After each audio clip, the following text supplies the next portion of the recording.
Why should we have all the answers all the time? We are at a time where we're supposed to have an opinion on everything, including our faith, our practice, our beliefs, what we do, what we say. And there's hardly a private moment anymore, isn't it? Everything like this will be amplified and then edited and rebroadcast. Have we become, the three of us sitting here represent 3 Hindus who are a majority, 80% of this country. But when we talk about India that is home to 8 faiths, and we talk about the plurality of a fabric, we talk about the word Catholicity, which is an open generosity. Do you think we're losing it? Do you think that we are being forced to choose sides or a certain stance without saying, I'm going to think about it, I don't quite know, I don't have an opinion? A few things, very good question. A few things, Di, if you want to add something. What I would say is, one, it's good to have opinions on your life and issues that confront you, because otherwise then you're not living your life, right? The question is whether you need to make every opinion public. Right? I see on TV channels, and with all humility I'm saying that there are, and I normally don't go for panel discussions, but there's a guy who will be an agriculture expert today, will be a missile expert tomorrow, will be an expert on Ukraine and Russia the day after, will be an expert on Maldives the day after that, and then the Japanese economy. Yeah, how much do you know, right? And then when you see those TV debates, you can make out it's like a very superficial view. So my suggestion is you should have opinions. Why? Because that forces you to think, right? But what you speak in public should be what you actually know well, so that you're adding to the conversation. And that should certainly be for those who are in the public space. So which is why Didi and I, for many things which we are invited for, we say, no, yaar, what do I know about that? Like one of the most bizarre debates, I was invited for a TV panel debate. This was when President Trump was still the president, and there was some protest called Not My President. I was in India at that time, and I was invited for that debate. I was like, what am I going to say on this? And yes, he's not my president. Pranab Mukherjee is my president. So that's one aspect. The second aspect is on thinking and opinions. One of the faults of, perhaps the misfortunes of today's day, social media has done a lot of good. It's thrown open the gates, it's reduced the power of the gatekeepers. Everyone has a right to air their point of view, which is the traditional Indian way. Everyone has the right to speak. There's no blasphemy, there's no shutting down.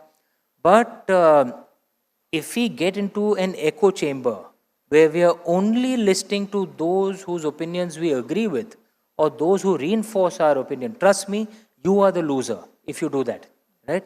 So one of the things I consciously try and do, and which is our traditional Vāda, the traditions in India, listen to those whose points of view you disagree with. Okay? And so if I have a certain point of view, I want to listen to an opposite point of view, and I don't want to listen to of someone who's obviously not thought it through so that I can put him down. I want to listen to the best point of view out there, because it'll make me think, it'll make me grow. So for example, I'm a very proud Indian. I'm sure all of you will agree that I don't think any of us will think the British Raj was a good idea. It was very bad for Indians, right? Now, there's a historian scholar called Niall Ferguson who actually thinks the British Raj was a good idea. I obviously disagree, but he's a brilliant scholar, right? So I read his books, and it helps me grow. So listen to opposite points of view. And lastly, in the Indian way, I actually think it's only in the public square and in elite circles it appears like its divisions. The real India is so united. It's one of the reasons I'm a proud Indian, not because I was born here, because of the kind of people we have. We did a documentary on Ram Janmabhoomi, and we recorded a group that had come from Rajasthan, the Manganyar Muslims. They are Namazi Muslims. They do namaz 5 times a day, and their vocation is that they sing bhajans to Lord Ram. And they'd come to the Ram Janmabhoomi temple and they were singing, and people were enjoying their bhajans. Or Iqbal Saab, who's one of the Muslim litigants in the case. And he had said that if I can see evidence that there was indeed a temple, I myself will be convinced and I'll want to come to the temple. He saw the evidence. He actually said he wants to come. He was invited, okay, by the trust. He came to the temple and he came to the Garbh, and that to me is what India is. And it doesn't mean he's given up his Islamic religion. It's like, I was in London for 4.5 years, and these are things I've said publicly. It's, that in my puja room at home, and all of us, we have, I of course have a murti of Lord Shiva in the center. I have murtis of other Hindu gods and goddesses who I worship. My wife is a Jain, so of course we have Rishabdev and Mahavir, but we also have marks and symbols of other faiths. We have a lovely Byzantine painting of Jesus Christ and Mother Mary. We have a Star of David. We have Guru Nanak Dev Ji. We have Gautam Buddha. We have Kaaba, right? A picture of that.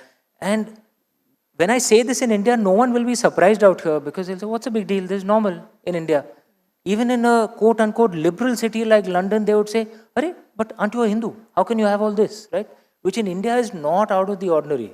That's one of the reasons why I know on TV channels it appears like, my God, what's going on? And in Twitter, but that's not the real India, trust me. If it was, we would be like Syria. We are not, we're a very peaceful country.